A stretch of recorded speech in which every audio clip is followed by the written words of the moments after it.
Assalamu alaikum. The topic I'll be discussing in this presentation is renewable energy policy in Saudi Arabia, design of feed-in tariff for PV. So the electricity consumption has been growing steadily over the past couple of decades, with an average around 5 to 6%. To address this growing in demand, Saudi has proposed a national renewable energy program, which is planned to address the increasing demand from using renewable resources. However, the execution of this project has been going on, but very slowly. So this report provides a forecast for the future energy consumption in Saudi. To verify the numbers has been proposed by INREP and utilize the statistical tool called triple exponential smoothing, proposed a revision to this plan in line with international electricity policies. And we have selected the target sector for consumers, which is the industrial sector, and we have done a survey which showed a utilizable area around 72,000 kilometers square. The average solar radiance in Saudi is above the global average with 5,400 watt hours per meter square. So also we have proposed the policy to ration the renewable energy by adding additional almost 11 gigawatts of PV to the grid through participation of the private sector. The potential renewable energy generation from this is estimated to be around 237 terawatt hours in two regions only, the northern and the eastern region. So the proposed policy have been optimized using linear programming, and the findings showed that the best model is front-loaded, and it's very attractive for the investor in the form of a short payback period of around 3 years and return over investment of around 28%. The subsidy will be paid, and the total of the two regions will be allocated around $13 billion. Out of it, 9.7 will be going to the suppliers of the solar PVs, which is within the committed budget for the National Renewable Energy Program. The budget is around 50 billion. This will increase the GDP of the country by around 1%. So when selecting this topic, I've made sure that I'm trying to utilize the tools and techniques I've learned in engineering management to address a real world challenge. So hopefully that you will find it informative and you'll enjoy listening to it. And for the decision maker, they will find all the required information in this presentation. So a little bit of background. When it comes to renewable energy, the benefits is usually sustainability and clean energy. However, it has its own challenges, whether it's cost of the energy itself or operational, like because it's non-dispatchable. So it needs regulation and frameworks to policies to make it attractive for the user. And globally, this started in Europe back in the 1990s, led by a couple of countries like Germany, Italy, and France. United States, they have a similar regulation called BERPA, Public Regulation Policies Act, that started in the 1978, which regulates the markets at the state level and make it more competitive for the user. In the 2000s, they have revised it to make it to promote small firms' growth and make renewable energy generation attractive. In Saudi, access to electricity is every citizen's right. So the market is not very competitive, and it was regulated by the Ministry of Electricity until 2007 when they established ICRA, the Electricity and Cogeneration Regulatory Authority. In 2017, under the Ministry of Energy, they have established a new vision, the National Renewable Energy Program, with set targets for renewables by 2030. The office responsible for the execution of this project is called REBDO, Renewable Energy Project Development Office, that will execute these projects. Fast forward to present day, the global capacity of PVs is more than 600 gigawatts in 2020. The addition in 2019 alone is 133. So if you look at the curve, it's kind of exponential. 75% of these additional PVs is coming from certain policies like feed-in tariff or net metering or credit. Currently in Saudi, the renewable capacity is less than 100 megawatts. This is considering the execution of two big projects, Wa'ad al-Shimal and Dhiba. Also, REBDO have rolled out a plan or a pipeline for the upcoming projects, and the total capacity is around 2.2 gigawatts of PVs. For wind, it's around 800 megawatts. So what is the challenges we're facing? The biggest challenge is meeting the targets of the National Renewable Energy Program Plan. As you can see, by 2023, we need to have 27 gigawatts of renewable energy. 20 of this is PVs. And by 2030, the target is to have 40 gigawatts of PVs. This is ambitious and challenging task. As you can see, so far, only in terms of plan, we only have a plan for 2.2 gigawatts. So first target is meet this plan and accelerate the implementation speed of this project by increasing the private sector involvement. So it's not a centralized approach by Ribdo to execute all of these projects. We want everybody to chip in and started building their own capacity of PVs. And someone did a survey of the private sector and why they're not participating in building an investment in general in renewable energy. And the points mentioned is that there is no policy to incentivize the investment, and plus there is no overview of the market that they will be serving. So our objectives is to propose a policy that promotes sustainable energy generation, provide a techno-economic study, an overview of the market, and basically increase the participation of the private sector. So a quick overview of the market. We have looked at data of the past 10 years from ICRA of the electricity demand in Saudi. As you can see, it's seasonal, where you have a peak in a couple of months in the year, namely June, July, and August. Then it goes back down. The overall trend is increasing of the demand. So the highest region consumption is Central and West and Eastern. They're tied some of the years. The other year Central is a little bit higher, followed by Western. And the Southern region, the total demand is less than 9% of total because the weather there is good. They don't need a lot of ACs, plus they don't have a lot of factories. The industrial sector there is very minimum. And we're trying to dissect this more to see which sector is consuming. So on average, an industrial consumer or customer uses 5,000 mega hours annually, while the residential consumer uses 18 megawatt hour annually only. But if you look at the aggregate number or the total big picture, you'll see that the residential sector, because of the large population, uses 44% of the total energy, followed by the industrial, 19% of the total consumption. And but in this research, we will target the industrial mainly because for the residential, there is already a published paper in journal that looks at the potential generation of renewable from the residential sector utilizing the rooftop. Plus, we're proposing a policy for investment, so the industrial sector has more capital and will find it more attractive to invest. We have the historical data, and we're going to look at the future, how this demand will look like in order to design this properly. We utilize the statistical tool called triple exponential smoothing, where it uses 3 smoothing coefficient. Alpha for the level or the next expected value. Beta is for the trend or the slope of the curve. Gamma is the smoothing factor using the seasonality because the load keeps repeating every year. And the outcome is try to minimize the root mean square error at year number 10, or the total root mean square error. And the one we have here is 3.12, which is very good considering we have a 10 years forecast. So the forecast or the expected value at year number 10 is 78 gigawatts.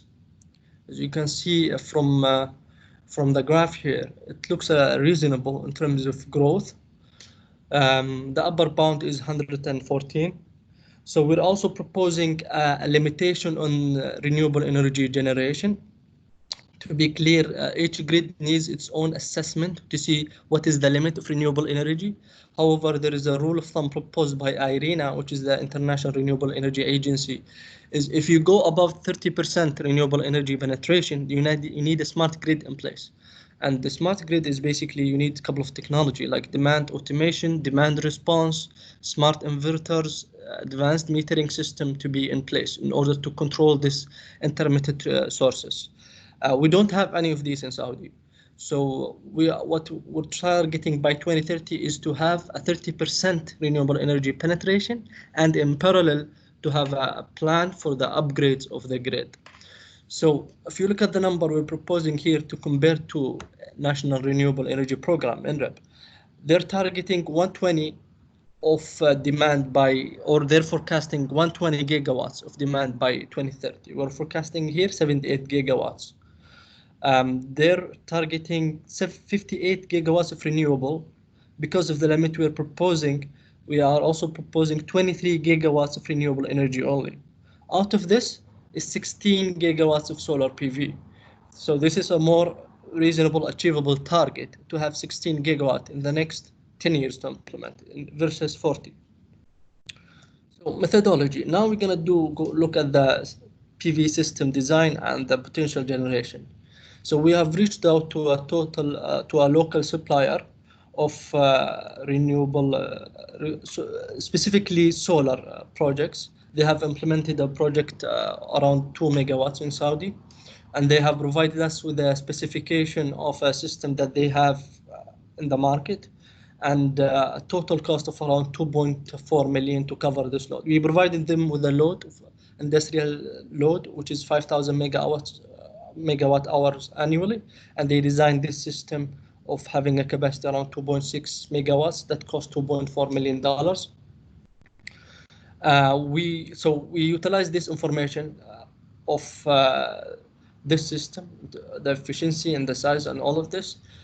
We got the data from King Abdullah Renewable Energy Care for the solar irradiance in two regions, the eastern and the northern. We simulated the potential generation of this, and if you look at the graph here, bottom left, you can see that the northern region is slightly better performing because the solar irradiance there is better than the eastern. However, both regions, they're better than the global average. And if you look at the total cost of energy over the cycle of the project, it will cost around 16 halala per kilowatt hour. The global average is 13 halala. So we're not very far off from the global average, considering the market in Saudi is still not very much developed, and we have limited number of suppliers. So this number could go down a lot. And if you look at the mega projects implemented by RIBDO, like Skaka, the average bid readout cost of energy is from 6 halala to 10. So we are within a reasonable number.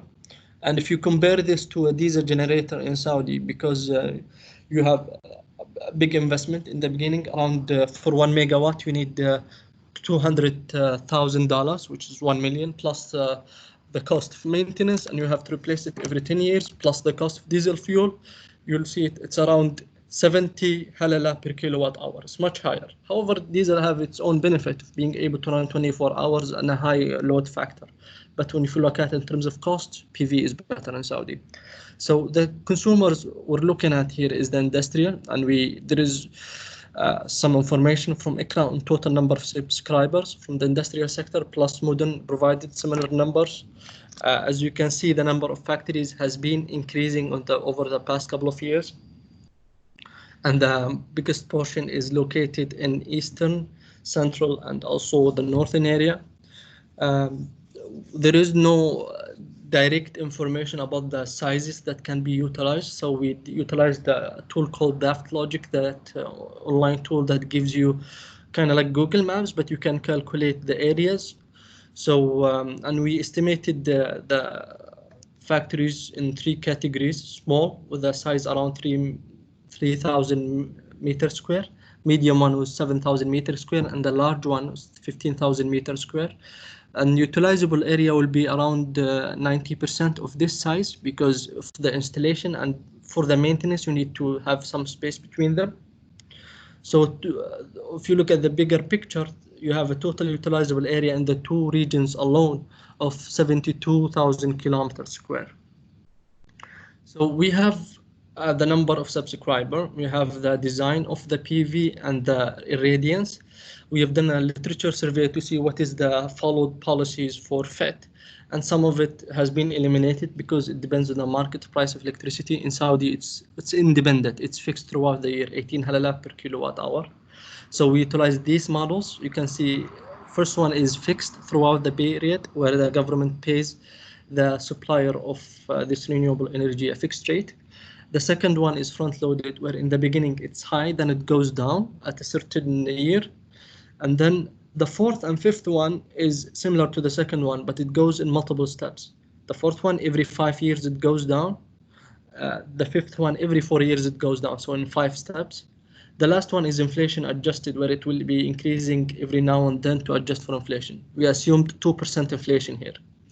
So we ran these models and looked at the profitability, return payback period, return over investment, and the subsidy, MPV, and internal rate of return. The best model that we have is case number 4. It's not shown here, but it's similar to case number 3. Instead, but it has 5 steps. The payback period is 7 years. The return over investment is 48%.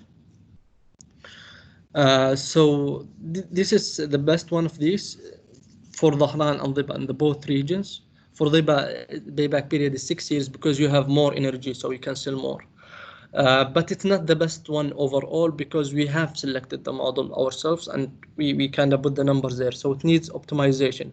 So we used linear programming to do that. And our objective function is to minimize the subsidy with a subject to constraints, where X1 is the rate paid in the first 4 years. So X1 is year number 1 to 4, X2 is 5 to 6, and etc. multiplied by the energy generated in this period. The constraints, the first one is payback period. We want to make sure that the revenue generated in the first 4 years will cover the capital cost of the project. The one after it, the decreasing, is to make sure that to eliminate the solutions where you have the last year to have a higher rate than the first year. We want to make sure it is decreasing, in fact. And the one after it, the average rate, is to make sure that it is better than proposed model number 4 here. The last one, this constraint, is basically to eliminate some of the solution where the revenue in the last couple of years is minimum or zero. We want the user to be able to generate revenue and can choose to stay in the plan or opt out of the plan and use the energy themselves. So the best model that we have outcome of the solution is actually similar to model number 2, front-loaded one step only. It showed improvement across the board on all criterias. The payback period is 3 years only. Return over investment 28% could go up to 43% depending on the energy generated. The subsidy paid has been reduced by around 400K from the previous model. It's a small number, but if you look at the total number of subscribers, it can be millions. So now we have a winning model here.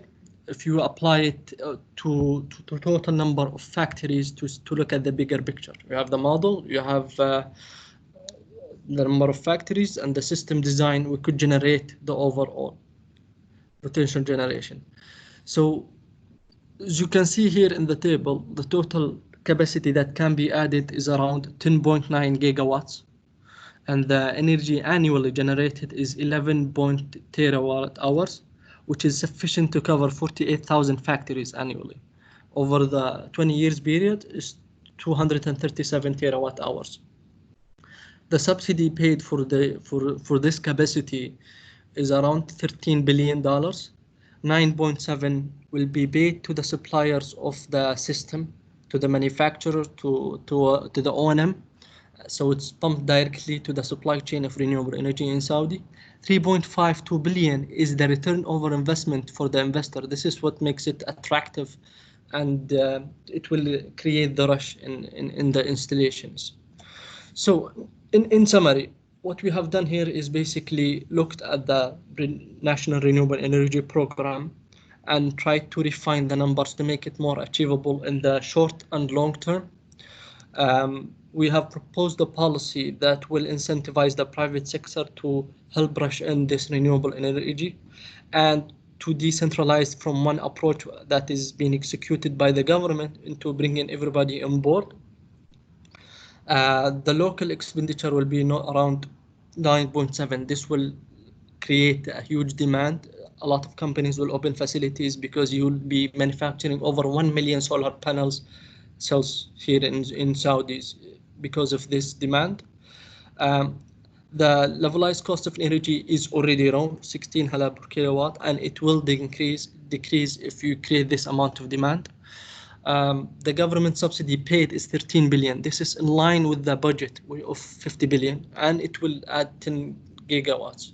The energy saved using this PVs is 237 terawatt hours. If we do that with renewable resources, it means we can save an equivalent of 145 million barrels of oils annually. This will, if you estimate it around the market price, it will be $7 billion annually, which is around 1% of the gross domestic product. So this is by all means is not the final product or the final paper. My aim is to get it in the hand of the decision maker. So I would like to hear some feedback from you or questions or recommendations. So thank you for listening. Thank you so much, Fahad. I mean, excellent work and excellent presentation. Very informative indeed. Thank you. Yeah, just you have highlighted at the end that some about the practical implications about your work. Now, the main thing that you have studied is that the feed into the grid. Correct. Where do we stand in Saudi Arabia in this regard? I mean, the applicability as a large scale, having 2 million kilometers, a vast country, a lot widespread national grid. Where do we stand? I mean, the applicability of having 100% in feed. Okay, so if you're talking about the infrastructure and where we stand on it, so the system that has been designed by the supplier takes into account the two-way exit and entry point to the grid. And along with it takes into account the inverter. If I show you here the specification, so it's already accounted for in terms of technology. So technical assessment, this is not going to be challenging because you'll be installing small system, 2.6 megawatts per user or smaller than that. So we are ready to implement these small projects, these small plans. In terms of availability of resources, as I showed, there is only in 2 regions alone, you have 72,000 kilometers square. This is huge and can be utilized. And I guarantee you, if I am a CEO of a company and I see this study or proposed policy, I'll just go ahead, because in 3 years I'll have my money back and then I can use the system myself or decide to sell it to the grid or whatever. So we are ready to go ahead and implement this. And 10.9 gigawatts of additional electricity, the grid can take this with no issue. You will not have any challenges. So it's ready to be implemented. Does this answer your question? Yeah. I mean, like the government or the national electricity company in Saudi Arabia, like they need to invest in the infrastructure that would, and what you are saying, it's already there, or it's not at the size or the capacity of the gigawatts that is under the study. It is easily achievable. Correct. Yes. Because if you reach 10 gigawatt or up to 16 gigawatts, where is the revised plan? This one.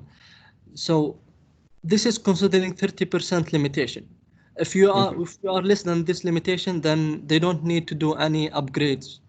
But if you exceed it, you'll need to have all of this technology in place: smart inverters, advanced metering system, demand automation, because you'll be relying on these renewables, intermittent sources. But if it's less than that, then you don't have an issue. Your capacity or reserve of conventional generation will cover you if there is any issue. In the previous plan, they were not covered. In the previous plan, if you look at, it's 58 out of 120, so that's 50% generation. That will definitely put you in the red zone of having to have a smart grid in place. So we were not on the right track per se, but we did not reach there. Sounds good, Fahad. Okay, perfect. All right. Thank you so much for preparing and delivering this nice presentation, and hopefully the contribution of this study would be demonstrated as an published article or a green